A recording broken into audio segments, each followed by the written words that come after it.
तमाम जानकारी के साथ हमारे साथ सहरसा से सहयोगी प्रशांत झा भी लाइव जुड़े हुए हैं। साथ ही आपको बता दें कि आनंद मोहन के आवास से पटना से ब्यूरो चीफ रजनीश भी लाइव जुड़े हुए हैं। प्रशांत जी, चर्चा आप कर ही रहे थे, पोस्टर भी अभी हम अपने दर्शकों को दिखा रहे थे, शेरे बिहार लिखा हुआ था पोस्टर में। बड़ा सवाल ये है कि एक तरफ हम चर्चा करते हैं सुशासन की और एक तरफ पोस्टर लगा हुआ है। हालांकि देखिए, कार्यकर्ताओं को तो मायूसी हाथ लगी है। क्या अपडेट प्रशांत जी, पहले हमें बता दें कि कहां पहुंचे हैं रिहाई के बाद? देखिए अंजलि, लेकिन उससे भी पहले एक बड़ी जानकारी आपको दे दूं। हाँ। मेरे पीछे एक पोस्टर आप देख रही होंगी। ये पोस्टर जो है सहरसा के कमिश्नरी ऑफिस के कार्यालय के गेट पे लगा है। मेरी बाएं साइड आप देख रही होंगी जहां लिखा हुआ है आयुक्त कार्यालय। हाँ। और दाहिने साइड वो बड़ा पोस्टर लगा है। यानी सुशासन की सरकार में माफिया का क्या दबाव होता है, क्या दबंगता होती है, ये इसी पोस्टर से जाहिर होता है। क्योंकि सरकारी कार्यालयों के कैंपस में अगर इस तरह के पोस्टर्स लगाए जाते हैं तो इसका सीधा मतलब यही निकलता है कि सरकार का कितना सहयोग है। ये सिर्फ एक पोस्टर मेरे पीछे आपको दिखा रहा हूं मैं, जबकि यहाँ आप कतार से देखेंगी तो एक और पोस्टर यहाँ पर लगा हुआ है जहाँ पर यही बातें लिखी हुई हैं। आप अंदाजा कर लीजिए कि कमिश्नरी कार्यालय पूरे इस प्रमंडल के लिए, पूरे इस कमिश्नरी के लिए यहाँ पर उसका मुख्यालय है। यहाँ पर जहाँ कमिश्नर बैठते हैं, जो आईएएस में प्रिंसिपल सेक्रेटरी रैंक के अधिकारी होते हैं, वो यहाँ बैठते हैं और वहाँ इस तरह के पोस्टर्स लगाए जाते हैं और उस पर सरकार का कोई ध्यान नहीं होता है, कोई रिएक्शन नहीं होती है। इससे सीधा मतलब निकलता है कि सरकार किस तरह एक माफिया, जो एक आरोपी है, जो आजीवन कारावास के सजा याफ्ता हैं, जिनको सरकार रिहाई भले कर रही है, उनके पीछे सरकार का पूरा जो नुमाइंदे हैं वो भी लगे हुए हैं। अंजलि, बिल्कुल, और ये क्या संदेश देने की कोशिश की जा रही है, बड़ा सवाल। और इस पर देखिए लगातार हम लोग चर्चा भी कर रहे हैं। वहीं हमारे साथ रजनीश भी जुड़े हुए हैं लाइव। रजनीश, आप आवास के बाहर है, कोई हलचल देखने को मिल रही है? क्योंकि देखिए, सहरसा में तो कार्यकर्ता उत्साहित थे। पहले था कि विजय जुलूस निकाला जाएगा, लेकिन उसमें तब्दीली की गई। वहां पर क्या कुछ देख रहे हैं आप? देखिए, पटना स्थित आनंद मोहन के आवास में पाटलिपुत्रा कॉलोनी में सुबह का समय है और यहाँ पे सन्नाटा पसरा है। एक आध कोई जो रिश्तेदार है, चूँकि घर जो है वो शादी का है, तो ऐसे में यहाँ पे कुछ लोग जो है, अभी फंक्शन ही हुआ है हाल में। और लेकिन आनंद मोहन की चूँकि रिहाई की बात थी, लिहाजा सारे लोग जो हैं वो सहरसा मूव किए। और फिर आज जिस तरीके से आनन फानन में रिहाई हुई है, जो शेड्यूल्ड था, और अमूमन जो वीवीआईपी या इस तरीके के पर्सनालिटी होती हैं तो भीड़ भाड़ से बचने को लेकर निर्धारित जो समय हो 12-1 बजे का, और जिस तरीके से 4-5 बजे सुबह रिहाई हुई है, तो भीड़ भाड़ से बचने को लेकर। और दूसरा जो एक छवि और तमाम सारी बातें जो है, राजनीतिक बयानबाजी वो तेज है और हर किसी की निगाहें हैं, तो लिहाजा सुबह सुबह जेल से रिहाई हुई। और उसके बाद वो पचगछिया जो उनका गांव है, वहाँ पे जो मंदिर है, माँ से आशीर्वाद लेने, और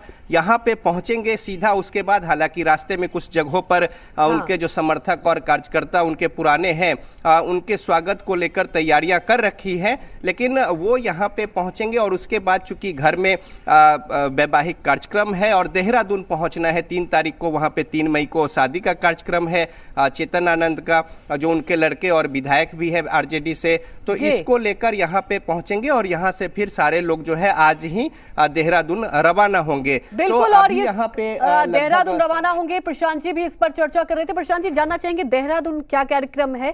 क्योंकि बड़ी बात यह है कि सहरसा में पोस्टर भी आप दिखा रहे थे, कार्यकर्ता सुबह से पहुंच रहे हैं। अब आगे हो सके अलग रणनीति के तहत, क्योंकि बात यहाँ पर आ जाती है छवि की, और जैसा कि आपने जिक्र भी किया था कि हो सकता है कि ऐसा राजनीतिक आकाओं से आया होगा कि देखिए, अभी फिलहाल ये जो विजय जुलूस निकालने का कार्यक्रम है उसको रहने दिया जाए। बिल्कुल सही करेंगे अंजलि। देखिए, इनका ये कार्यक्रम था देहरादून का, वहाँ पर उनके बेटे की शादी है और वही शादी कार्यक्रम में इन तमाम पूरे फैमिली के साथ इनको जाना है। लेकिन पूरे सहरसा में लगभग 10,000 के आसपास इनके कार्यकर्ता आ चुके थे। आखिर कार्यकर्ताओं से क्यों बचे आनंद मोहन, इसकी जानकारी लोग नहीं दे पा रहे हैं। लेकिन जो यहाँ पर एनालाइज किया जा रहा है उससे सीधे तौर पर राजनीतिक आंखा के साथ साथ जो इनके पॉलिटिकल मित्र हैं और पॉलिटिकल इनके जो गाइड करने वाले लोग हैं, उन्होंने सीधा निर्देश दिया कि पूरे देश में इस मामले को लेकर के विरोध चल रहा है। और ऐसे में अगर आप विजय जुलूस निकालेंगे और जगह जगह जाएंगे, पटाखे चलेंगे, उसमें कुछ मिस हैपनिंग हो गया तो एक नया विवाद खड़ा हो जाएगा। इस सब से बचने के लिए उन्होंने आज सुबह ही तड़के ही जेल से निकलकर सीधे अपने गांव पचगछिया पहुंचे। वहां भगवती स्थान गए, अपनी मां से मिले और फिर वहां से वो गायब हो गए। यानी जो जानकारी मेरे पास आ रही है उसमें ये कहा गया है कि वो पटना के रास्ते में हैं और पटना लगभग 2 से 3 बजे तक पहुंच जाएंगे और उसके बाद फिर वहां अपने घर पर होंगे, अपने राजनीतिक नेताओं से मिलेंगे, उनसे आशीर्वाद लेंगे, उनको थैंक्स करेंगे और उसके बाद वो फिर देहरादून के लिए जाने की तैयारी में जुट जाएंगे। जी प्रशांत जी, बड़ी खबर यही है कि पहले पटना जाएंगे, उसके बाद देहरादून के लिए रवाना हो जाएंगे। फिलहाल हमारे साथ जुड़ने के लिए आपका शुक्रिया। तो रजनीश, जैसे कि जानकारी मिल रही है कि पटना के रास्ते में है, 2 से 3 बजे तक वो अपने आवास से पहुंचेंगे। देखिए, अब 2 से 3 बजे का भी समय नहीं लगेगा, चूंकि पहले जिस तरीके से कार्यक्रम थे, तमाम जगहों पे स्वागत की तैयारी थी। तो करीब 350 किलोमीटर है। देखिए, सहरसा से पटना आने और जाने का 3 रूट है। तो पुराना जो रूट है उसके अनुसार करीब 270-75 किलोमीटर है और समस्तीपुर होकर जो रास्ता है उसमें से 225 किलोमीटर है। लेकिन सिंगल रास्ता है, समय लगता है।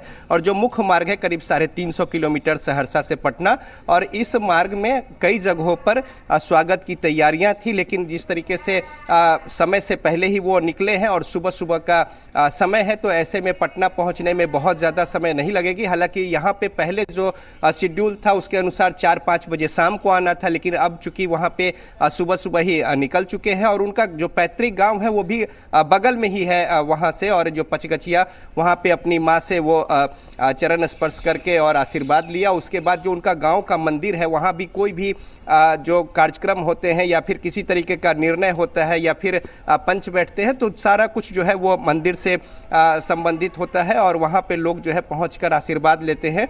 तो आनंद मोहन वहाँ पे पहुंचकर मंदिर में आशीर्वाद लेकर फिर पटना के लिए प्रस्थान किए हैं। तो यहाँ पे पहुंचेंगे और फिर उसके बाद यहाँ से परिवार के साथ वो देहरादून के लिए रवाना होंगे। तो अब इस पर राजनीतिक बयानबाजी जो है वो तेज है।